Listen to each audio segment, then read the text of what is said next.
Good afternoon, my friends. This is the Grim Flare. Hope everybody out there is doing very well today, and I am here with another piece of theory for you, another big picture philosophical question for you, kind of along the same lines of should BG Rock punt the blue-white control matchup that I brought to you last week. This is part of an ongoing effort to build the very best possible Rock deck from the ground up, and in order to do that, we need to look beyond simple questions like, is this card good or bad?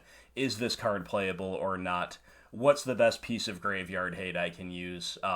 What's this matchup like? We need to look at the big picture questions, and we need to look at philosophically at the underlying assumptions that kind of form the foundations of the deck as we know it. So the question at hand here today is, is it time that we start playing 7 copies of 1 mana discard spells instead of only 6 in our main deck? 6 has been stock. Some people like 4 Inquisition, 2 Thoughtseize, some people like 3 and 3, myself falling into the latter camp. However, it has for a long time in BG Rock been stock that you play 6 copies of 1 mana discard, no more and no less. And I am going to explore the question here in this video today as to whether it's time to question that assumption, whether we should begin trying to play 7 copies in the main deck, whether that's worth doing, whether the pros outweigh the cons. So I hope you'll stay with me as I explore that in detail, but hopefully not in an overlong way, not belaboring obvious points. And of course, my friends, think critically as I'm talking here. Let me know what you agree with, what you disagree with, and of course, what your ultimate decision is. Should we be doing this or not? As always, I thank you to all Patreon supporters. I could not do it without you. It means the world to me. And I also would like to thank all of my YouTube subscribers. We've hit the 4-digit count, my friends. We're up over 1,000. That's huge. That's big game. Thank you to each and every one of you who has hit that subscribe button. And just because we hit 1,000, there's no reason to stop. So if you're enjoying this content, go ahead and subscribe. It would mean a lot to me. And without further ado, let's talk about the question at hand. Okay, my friends, so the first thing that we need to establish, just so we know that our theory here is sound, that it's not beyond the pale to begin with, is that yes, it is viable in general to play 7 or more 1 mana targeted discard spells in Modern. The first and most obvious, most extreme example perhaps, but an example nevertheless, is 8-Rack. 8-Rack plays 4 Inquisition, 4 Thoughtseize, and all kinds of other discard on top of that, both targeted and otherwise, right? So that's the whole point of the deck. They play these rack effects, they make the opponent completely run out of resources, unable to execute their own plan, and then dying to the rack effects. So obviously that's a bit of an extreme example, like I said, but here is one example of 8+ CMC1 discard spells being perfectly reasonable in Modern, but, you know, we can't necessarily on the Rock lay claim to such a linear game plan, so let's take a look at a deck that's more like our own. This is the most recent Shadow deck that has made MTGTop8.com, and we do see, you know, I guess it's kind of a 4-color Shadow deck technically. We've got white for Ranger Captain and some other stuff. We've got red for Dreadhorde Arcanist and Faithless Looting, but regardless of the subtype, we are seeing 3 Inquisition and 4 Thoughtseize, so this is an interactive, basically mid-range deck, a lot like our own in a lot of ways, that is leveraging 7 discard spells, CMC1 discard, to great success. And not every Shadow deck plays 7, some do play 6, but I believe it has been stock for a long time in Shadow to play 7, if I'm not mistaken, and I've definitely seen even all the way up to 8 before. Now, it is worth pointing out the differences. One major difference is that many Shadow decks have access to the card Faithless Looting, and Faithless Looting is a card that we on the Rock don't have access to. So this card, of course, shines early on. It's some of the very best interaction you can possibly have in the Modern format.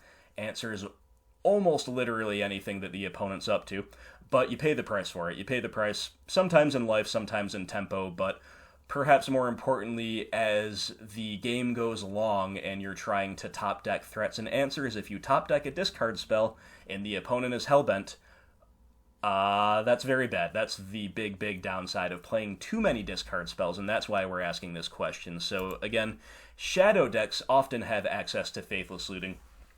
That allows them to basically trade out dead discard for fresh action, to churn through the deck a little bit more, and to leverage the maximum power of discard without having as much of a downside in the late game. The other thing that we don't see in this particular list, but of course many shadow decks do play, is Temur Battle Rage, and that's basically a combo kill for all intents and purposes, so the shadow decks don't necessarily plan to take the game as long as we do, because they do have access to a very quick kill oftentimes with Temur Battle Rage, and that's just another reason they are not as punished as we might be by playing the full 7 or even the full 8 CMC1 discard spells. The final example here of a deck that thrives and survives in Modern on 7 plus CMC1 discard spells is Mardu Midrange, Mardu Pyromancer. Now, admittedly, this is not the most recent one, it's the second most recent one. The most recent one did only play 6, so they can get away with only playing 6, but again, they can also get away, as we see here, with 4 Inquisition and 3 Thoughtseize, and that is because they have 4 copies of Faithless Looting, and also 4 copies of Seasoned Pyromancer, which is yet another way to turn late-game dead copies of discard spells into value. So, as you can see, decks with looting-style effects, and sometimes decks with a combo element, whether it be TBR in Shadow or the whole entire rack game plan of 8 rack, those decks can leverage aggressive numbers of discard to great effect. Can our deck do this? Here is an example of, this is my most recent published 5-0. It's from May. It was stock at the time. It's still relatively stock now. It's just lacking the new spice from Modern Horizons, basically. But we have a few ways to turn dead copies of discard into value, but not as much as the other decks do, and that's really what we need to resolve, is whether that is the deal breaker for us moving to 7. So, of course, one thing we can do to get some value out of dead discard spells is to pitch them to Liliana of the Veil. Her +1 that might otherwise be symmetrical becomes sort of asymmetrical if we have Inquisition or Thoughtseize otherwise rotting in hand. But that is not a great argument in general, like, well, I can play this narrow bad card, and if it's bad, I'll just pitch it to Liliana and it'll be fine. Like, that's not a good reason to make a bad decision. It's just kind of a way to help turn what would otherwise be a bad card in hand into something that's more neutral. Collective Brutality is a little bit more of an upside than neutral. Like, the dead discard spells actively fuel the modes of brutality and can actively generate value, at least in some circumstances. So we are not without ways to kind of turn dead copies of Inquisition or Thoughtseize into gas, but clearly we don't have quite as many as the looting decks or the other decks we just looked at. So that is the big caveat, is we are more likely to have them stranded in hand if we play too many copies of these, and we are also more dependent on good top decks in the mid to late game, because the games do tend to go longer as a rule. So those are all, all that taken together, it's kind of a good argument against moving to 7 copies of Inquisition and Thoughtseize. So why on earth am I considering doing so if there are all those reasons not to? Well, despite all the cons, my friends, there is one major pro to considering a move toward 7 copies as a starting point of CMC1 discard spell when building the rock, and that is this major rule change, the London Mulligan. It's, of course, officially out. For those who have seen my most recent League video, that was recorded on Tuesday earlier this week, and the London Mulligan was live, and we did see a lot of linear decks, and that's exactly what the London Mulligan incentivizes. So with this one weird trick, the London Mulligan, modern decks are, number one, more likely to be structured in such a way that rewards assembling specific enablers or little combinations or an outright game-winning combination in opening hands, especially in game ones. And number two, as a correlate to that, pilots that we face, our opponents, are more likely to mulligan aggressively in search of those busted opening hands because they are rewarded more for doing so.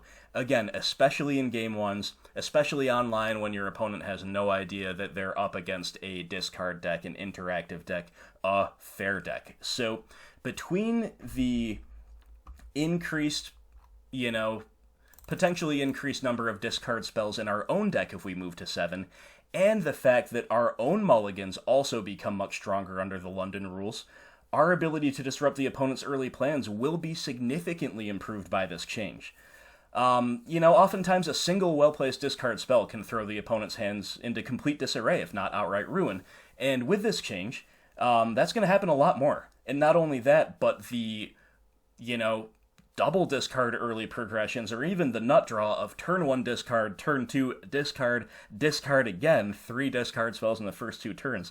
That's going to happen with more and more frequency. So, and if we look at the current modern metagame, now granted we are just 4 days away from a ban, so this might change, but I don't think the underlying principles that I just outlined will change. I think as long as the London Mulligan is around, and as long as modern still has threats that are generally better than the answers, we are going to see a trend toward linear decks at the top tables. So you look at this top, the top meta share right now.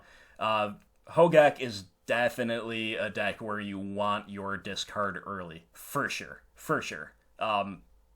Unintuitive though it might be that, discard is good against a graveyard deck, it really truly is. Many of my wins start with a turn 1 Inquisition or a Thoughtseize against this deck, there's no question about it. Targeted discard is also quite nice against Izzet Phoenix. Thoughtseize can be a bit of a liability, but generally Inquisitions are completely amazing here. Ditto with humans, a well-placed Inquisition is often key towards slowing them enough for us to get our feet underneath us in the matchup. Even though Thoughtseize can be a bit of a liability against the aggressive decks, we're not moving to a 4th Thoughtseize. I already play 3 Thoughtseizes. I would be moving to a 4th Inquisition, which can only help us against humans. Blue-white control, you want all the discard you can get your hands on, and then some. Mono-red Phoenix, Inquisition's fine. Thoughtseize, not as much, but Eldrazi-tron. They're one of these decks that kind of exist in limbo, they're kind of a normal curved creature-based deck, but it's kind of existing along the 3-4-5 curve rather than the 1-2-3 curve. So Thoughtseize is a fantastic card against Eldrazi-tron. We've got this Grixis Word deck. All the discard you could have access to, you want to be in your deck here. Same with Infect. Discard absolutely shines against Infect. Against Jund, admittedly, not so much. We will be worse off in game 1s against mid-range mirrors if we have more discard spells, but that is what it is. It's not a mid-range meta, that much I can tell you.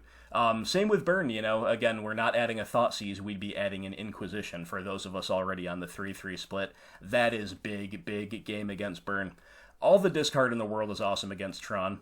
We see the Rock Mirror, once more, not great there, but, Dredge, it is still a fairly common deck, and if we see a ban that targets Hogak, but not Faithless Looting, Dredge will shoot right back to the very top. And once again, just like with Hogak, a discard is good here. We've seen Blue Moon on the rise, more control, Shadow, Neobrand, this all-in combo deck, another combo deck, Jeskai Copycat, another combo deck, Devoted Druid. Inquisition's very nice against Hardened Scales. It's fine against the Taxus decks. We've got yet more combo in Storm and Titan Shift. The list goes on. So besides a, group of 3 or 4 mid-rangey style decks up there, literally a 4th Inquisition in the main deck is looking good against every single one of these top 20 decks, or however many top 20 that we just looked at. So, again, even though in a vacuum, again, when we look at a deck like this, we say, does it really want a 7th discard spell? Possibly not, and possibly that's why it's been correct to play 6 for so long. The London Mulligan in its own right, and also the meta that the London Mulligan is giving rise to, may well justify the inclusion of discard spell number 7. Okay, so how would, theory crafting is all well and good, but how does a 7 discard spell deck look in practice? Well, as mentioned earlier, the big catch with playing 7 discard spells is that we are more likely to draw dead at an inopportune time, and that can come, in a wider variety of manners than you might think. It can be like turn 17 against a mid-range opponent when both players are hellbent. Or it can be just like in the mid-game against humans when we really need a threat to clog up the ground or a kill spell, and we draw discard. Or even on turn 2, on the draw against an affinity player that just like vomited out their hand. So, 4 Inquisition, 3 Thoughtseize, obviously really, really good in the context of the linear London Mulligan meta. But how do we help mitigate that? Well, the list you're looking at here is the list that I played in my most recent league, league number 28 on the channel. I won't give any spoilers here in case you haven't seen it, but suffice to say that the league itself was a bit of a mixed bag. Lots of ups and lots of downs, I guess, but the discard looked really, really, really good. I won many, many games on the back of just having consistently 1 or 2 discard spells in just about every opening hand. And if this was a slower meta, in terms of how quickly we needed to end games, and or if I was convinced that Hex Drinker was just not good enough to play, which I'm still testing it as a 2 of, I think it's continuing to at least earn that, then Tireless Tracker. Tireless Tracker would be the answer to all of our problems, because we could play the full complement of 4 Inquisition, we could also play 3 Thoughtseize, and between 4 Dark Confidant and like 3 copies of Tireless Tracker main deck like we used to, and all the other ways to just not care as much about having dead cards in hand like Brutality and Lily of the Veil, or just generally being ahead despite a bad draw or 2, then we would be in business. But right now, the big question is, can we afford 7 1-mana discard spells and 3 copies of Tireless Tracker to have all kinds of card draw that makes each individual draw less important? I don't really think so. I think Plague Engineer is too good not to play in massive numbers. Even if you want to tone it down from 4, I still think 3 Plague Engineer is awesome. This card's just great, and it gets even better in multiples. So Plague Engineer competes with Tracker in terms of being a CMC3 creature, but they do serve different roles. But at the same time, even though their roles are different, you can realistically only have so many 3-drop creatures in your deck. And then you have Hex Drinker, which, different on the curve placement, but kind of a similar role to Tireless Tracker in that it's a threat that can single-handedly run away with the game if you invest enough mana into it. So again, you can only have so many of those in your deck as well before you start reaching diminishing returns. So in an ideal world, we would be able to play 3 copies of Tireless Tracker and 4 Dark Confidant and really, really mitigate the downside of Inquisitions and Thoughtseizes in such high numbers. As it is, I don't think we can really necessarily afford to play more than 2 trackers. Now, right now, with that most recent list, I played 1 in the side, but we could easily just stop hedging and say, all right, because we're on 7 discard spells, and because this is a good proactive play, even though it's slow, it's still a really proactive card in the context of our deck. We could just do this. We could shift a Plague Engineer over to the side, just play the full 4 in the side. And this does have a reasonable amount of draw power that mitigates some dead top decks. With 4 Bob, with 2 Tracker, maybe this is the best possible shell to leverage these cards, especially with a nice 1 of Unearth to buy back a Tracker if it gets killed and go off yet again.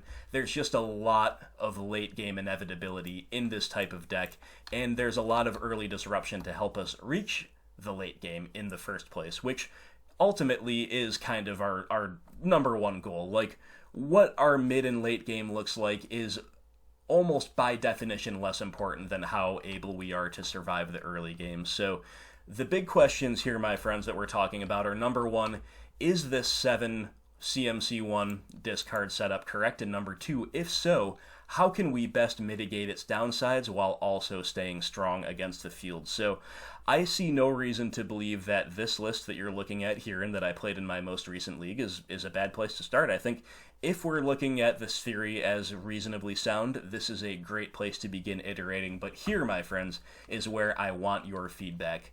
Number one, what do you think about playing 7 of these cards in general? And number two, what suggested changes might you make to a list like this, or what alternatives are you trying to test? Because this is a collaborative effort, this is a team effort, and together I think we really can, if we're willing to examine some of the conventional wisdom that we've been operating under for so long, I really think the Rock can keep pace with just about any deck in this format. Okay, so there you have it. That was the theory, that was the question I've proposed, and look, the London Mulligan, yes, it's leading to some feel-bad moments, but it's also reducing the amount of non-games, that is for sure. As long as Wizards is willing to curate the format to maybe tone back a little bit on some of the most very, very busted things that are going on that really abuse the London Mulligan, as long as Wizards is willing to ban 1 or 2 cards that might need to be banned, I think the London Mulligan is going to be a great change for us, because remember, guys, this card, this wonderful card called Thoughtseize, this is how we interact above all else. This is how we police the format, and many, if not most linear decks will crumble under a barrage of 1-mana discard spells when followed up by cards like Dark Confidant or Tarmogoyf or Liliana of the Veil, or all the other Rock staples that we know and love. So that was the video. Thank you so much for watching. I look forward to hearing your thoughts. Thank you once again to all viewers, especially to all subscribers, and even more to all Patreon supporters. If you are enjoying this content, please remember to like, share, comment, subscribe to the YouTube channel, and if you're so inclined, check the link below, patreon.com/GrimFlayerMTG. Every dollar you donate accumulates over time and goes toward earning you a free donation league, which you've seen one of recently. You'll see more in the very near future, and we have tier rewards for that besides. Just rewards, privileges for signing up on Patreon, supporting the content. So thank you one and all to everybody supporting me here, and let me know what you think. I will talk to you soon. I hope you have a wonderful day.